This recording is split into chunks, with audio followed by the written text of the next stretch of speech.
Hi, everyone. Welcome back to another Dear Laura. If you joined us on the first one or joined me on the first one, then welcome back. If you haven't and you're just stumbling onto this the first time, this is a new series that we're offering with Front Office Rocks. And what it is many times I get lots of questions from customers and clients, and when I'm speaking, and I address them for them, but we've found that, if I address them for the masses, it can help other offices, because no matter if you're in New York City or San Diego, we have a lot of the same issues. So these podcasts or audio casts or webinars, however you're watching it, if you're watching me or listening, will be available a couple times a month, called Dear Laura, and they are interactive with you. So if you send questions, if you put comments in these anywhere in here, we will address the questions for you. So I want to get right to it. I have 2 questions for this episode. These are ones that were actually emailed to me, so I'm going to read them right off the paper. And if you are watching, you can tell I am getting older, so now I wear my readers. And I'm going to handle these 2 questions today. If you haven't checked out the one we've already done, go back and look for the episode before, because we answered 2 questions last time I did this. So for those of you who guys remember Dear Abby, this is Dear Laura. I guess I'm aging myself multiple times here. Okay, so Dear Laura. I hear a lot of my dental colleagues talking about block scheduling. However, we've struggled trying to implement it. Can you share some tips and ideas about what it is and how to effectively implement it?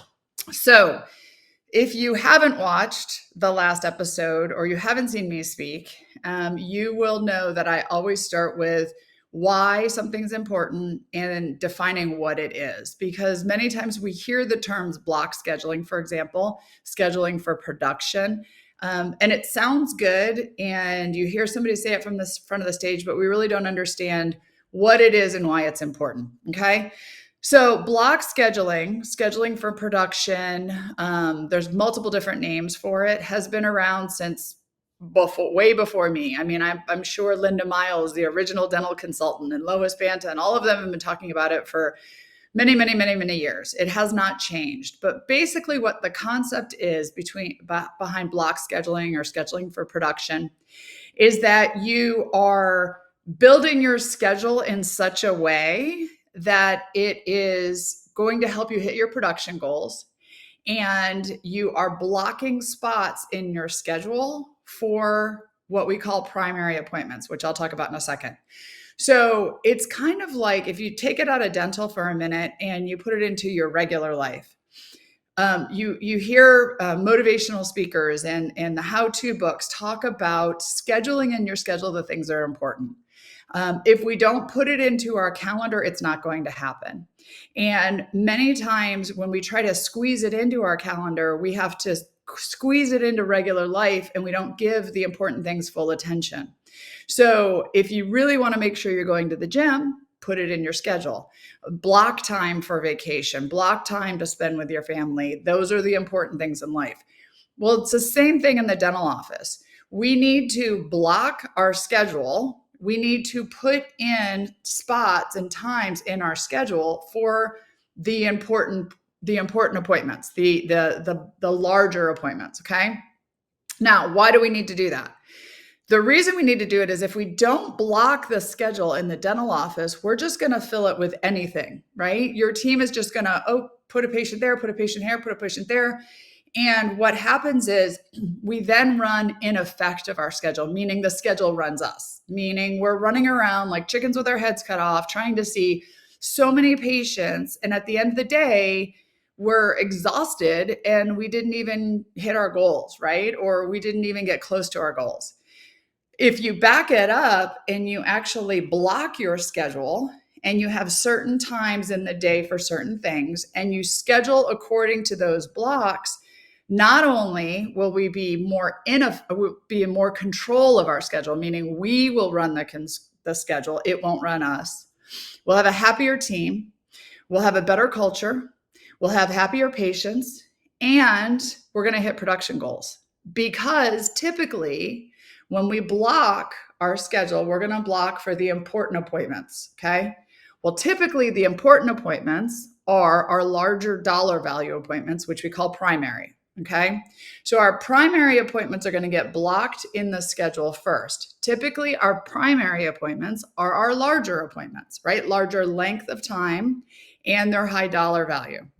They're also not only going to help us hit our production goal every day because we're going to make sure we have however many we need in the schedule every day. They're also more important to the patients because typically these are the larger procedures, the ones that we want to get to sooner, meaning I want to get to a root canal, core, and a crown for this patient sooner before they're in pain, meaning I want to get them in the schedule ASAP versus maybe a one surface filling. Like that can wait a little while. The patient's not going to probably have pain or have any problems with a one surface filling versus my larger appointments. So there's multiple reasons why it's important, right? It's important for your team. It's important for production. It's important for the patient. It's important all around. Okay. So we hear about it and we try to do it potentially if you've learned it in the past, and many times it falls apart. Here are some of my tips as to why it falls apart or what you can do about it. First of all, you have to train your team. You have to make sure that your team understands what block scheduling is, what productive scheduling is, and then they need to understand why it's important, okay? Everyone on your team should understand the concept of block scheduling. When you have an actual scheduler, somebody who's responsible for the schedule, that person needs to be fully scheduled or trained on block scheduling. They need to understand from A to Z how to build a productive schedule. Many times up till this point or till recently, there was no training out there specifically on how to build a productive schedule from A to Z. But at Front Office Rocks, we have that course. So if you're looking for training, we have that available on Front Office Rocks because somebody who's understanding needs to understand how to build that schedule to make sure that it's done correctly. Okay. The next thing is you need to actually put the blocks in your schedule. We have in most of our practice management software what's called perfect day scheduling, and I don't know the names of them, but where there's like this little faint line around each one of the appointments that says, this is a great spot for a new patient. This is a great spot for a primary patient. This is a great spot for an emergency. But those lines are pretty faint and they're very easy to schedule over. They're very easy to just go, oh, you know what? I need to put an appointment there and I'm just going to stick any appointment there and not save it for a primary appointment. So the reason it's called block scheduling is you need to block that appointment. You need to hold that spot for that type of appointment because otherwise the team will just schedule over it. You'll just schedule, everyone will just schedule wherever, and then you end up ineffective your schedule again. So my tip is to, if your schedule's crazy again, if you've tried it and it's not working, look at getting training. Make sure your whole team understands the importance of it and why. Make sure your scheduler is fully trained. And then if your schedule's crazy now, next week, 2 weeks, wherever it starts to have openings again, start putting blocks in the schedule. Start holding those spots. The appointments that are hard to find, if your new patient appointments are hard to find, perio appointments, anything that's hard to find in your schedule or important to your schedule, block it, okay? And save it so that when we get patients in, we can put the patients that need these appointments in the right spot. So that would be my kind of, if you are having problems implementing it or you had it and you lost it, then go back to the basics. Teach your team, talk about why it's important, get the training that you need, and then actually start putting blocks in your schedule to hold them. Because the way the practice management software works right now, it's not my favorite. And actually putting blocks in there will hold those spots for your team to schedule correctly. So I hope that helps with that. Again, at Front Office Rocks, I think I forgot to mention that I'm the founder of Front Office Rocks, so a little infomercial for me and my company. There's training on scheduling. So if you go to my website, you can see more on training or learn from any of the great, awesome consultants out there, but your team has got to be trained on it because if they don't understand how to put the puzzle together, it's not going to happen. So there's my first question. Readers back on. I'm on to the second one. Okay. Dear Laura, help, all capital. I love it. Help. I feel like our patient journey is all over the place right now. Can you offer some insight on building a consistent plan to help patients from the very first call through treatment presentation? I would actually add to this question through treatment completion, right? Because it's not just the presentation, it's actually case acceptance and then actually getting them to do the dentistry. So let's talk about why. What are they talking about? They're talking about the journey for the patient from the very first phone call to them getting the treatment and finishing that appointment. What is the patient journey? It is the flow that the patient should go through in your practice. It's the steps along the way that the patient should go through when they are receiving treatment from your practice, when they're a new patient all the way through getting their treatment done. Now, let's go back to why. Why is it important? Okay, why is it important that the patient journey is discussed and that we have a clear patient journey? Well, if you listen to the last episode, and if you haven't, go find it. Customer service, patient experience matters. Patients don't know if we're a good dentist or not. They only know how they feel when they're in the office with us. So it's important that the patient journey is amazing, that the patient feels like we know what we're doing, that the patient understands what's happening to them along the way, that the patient's receiving great customer service, that our team is not so busy doing busy work that they're not giving the patient the experience that they deserve. And so it's important for the patient that they get this amazing experience. So knowing that our patient journey, that we can do the best we can for the patients, important. It's also important for your team. Your team needs to know what the steps are, or should be clear about what the steps are for every appointment that you have in your practice. Meaning, new patient appointments, they need to check in here. And then the next step is going to the operatory, and the dental assistant welcomes them to the practice. And the next step is the exam. And the next step is the consultation room. And then checking out and booking their next appointment. There needs to be a flow for control for the patient and also control for your team. That your team needs to know, who do they go to next? What's the flow? And there's not that many different types of appointments in your practice. There's new patient appointments, there's emergency appointments, there's production appointments, there's hygiene appointments, and perio appointments. Or maybe your, specialty and you've got a little bit different, but there's basic type of appointments, and your team should know the flow from beginning to end. Okay. Now, where we drop the ball, or where many times that isn't clear, is because we have not clearly outlined that flow. And what I like to call it is like an assembly line, like a car assembly line. There's this, then this, then this, then this, then this. Okay. You need to, with your team, figure out what your assembly line is for each type of appointment. And then we need to make sure we're very clear in our handoffs. And that's what you've probably heard. That's another term, just like block scheduling, that you hear consultants and speakers talk about, handoffs.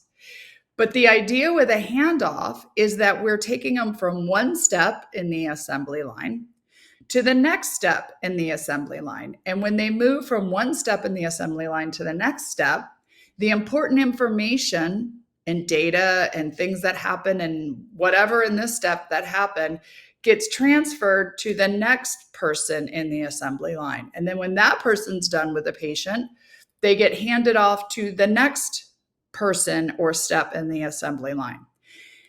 The reason this is important is because, first, a lot of good data and information is dropped along the way if we're not handing them off correctly. So an example, let's say I have a patient in the reception area who mentions that their child's getting married soon and they really want to look good and they might be interested in whitening their teeth. Okay. Well, the patient might tell me as the receptionist, and if I don't get that information handed off to the next person and through the assembly line, there's a good chance that patient's going to leave and nobody's ever going to talk to him about whitening if they don't bring it up to us, right? They talked about it here. I need to hand that information off to the next person in the assembly line. So there's information that patients say that, and things that happen and conversations that happen and updates that they give us that need to be handed off so that we can effectively present treatment to patients and they feel like they've been heard. Okay. The second part of it is that the patients, have you ever had an emergency patient come in that, they told you on the phone what's wrong with them. Then they come in and they tell the receptionist, when they're checking in, what's wrong with them.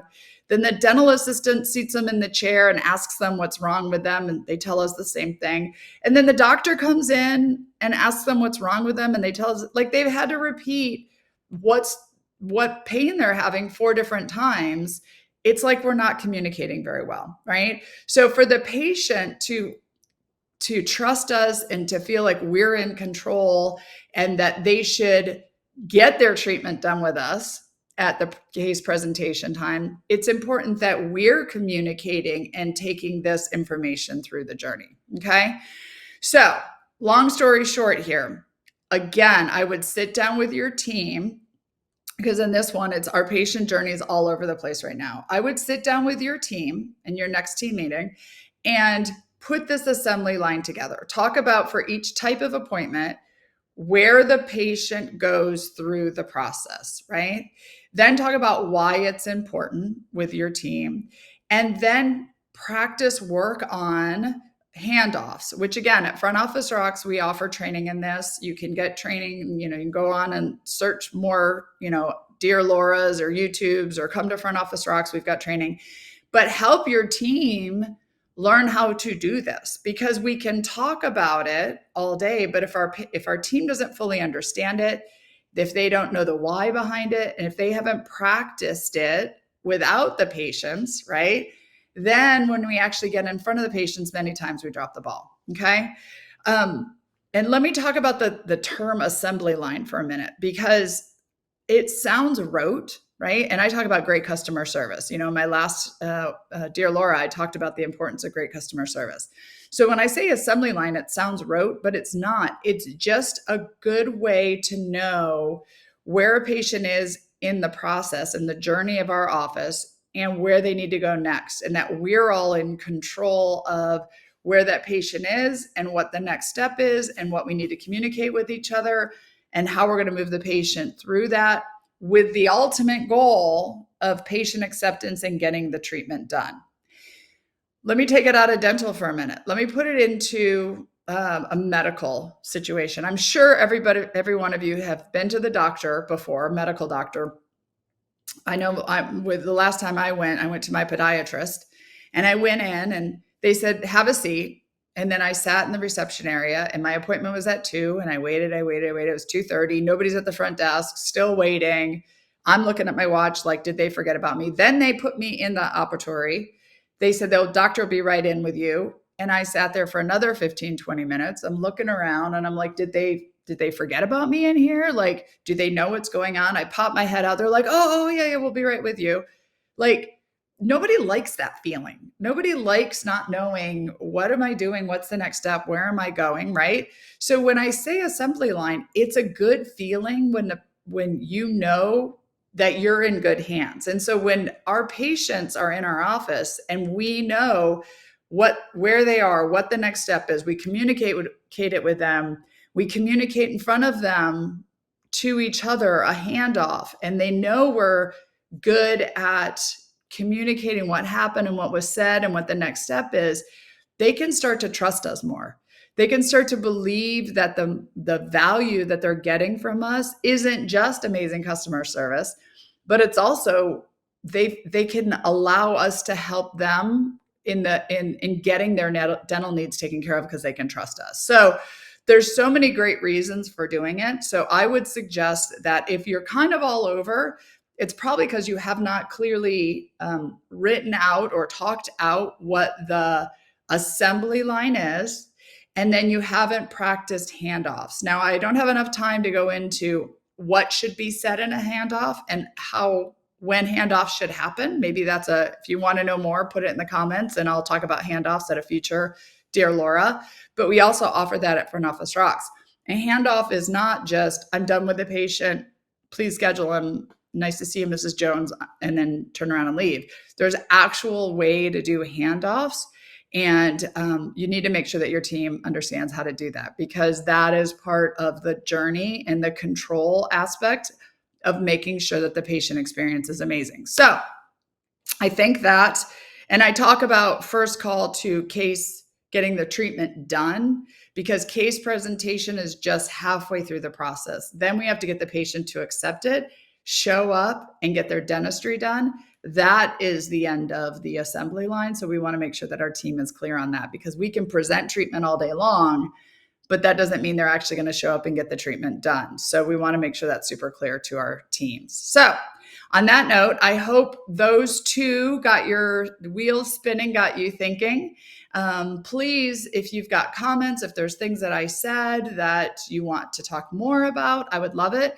Put it in the comments, send us an email, reach out to us, however you find us on social media or on the internet, just let us know. We'd love if you can subscribe or thumbs up or share with your other dental professionals about this. We would love it too. And I will see you at the next episode of Dear Laura. Thanks for joining today.